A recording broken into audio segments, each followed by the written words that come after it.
আজকে আমরা এক বাঙালি আপার গড়ো ইফতারের দাওয়াত আছিল। তো আমরা গেছিলাম আপার গড়ো ইফতার করাত। আপায় দেখছি তো আয়োজন করছেন আমরা লাগে আজ তো ইফতারি বানাইছেন।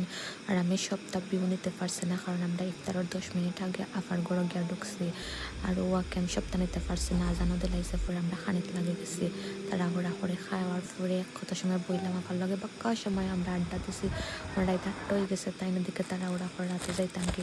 পরে দেখি গড়া আয়ার পরে আপা করে আমার ফ্রিটনেস ট্রলারের নিচে 2টা ব্যাগ দিয়েছেন, ওখানে চেক করতাম। চেক করে দেখি আমার ফ্রি রেতেন গিফট করছেন 3টা নিমা দিচ্ছেন কটনের মধ্যে, যে সুন্দর। আর আমার একটা কুর্তি দিয়েছেন আর কি, পাকিস্তানি কুর্তি সুন্দর আছে।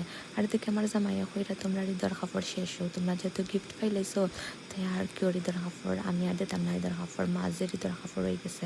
আমি কই আচ্ছা ঠিক আছে, লাগতো না, আমরা ঈদের কাপড় ফাইলাইছি আমরা তাই না, ক্যামেরা চলাইরা। তো আমি ওটা চেক করাম, কই সুন্দর আছে কুর্তি।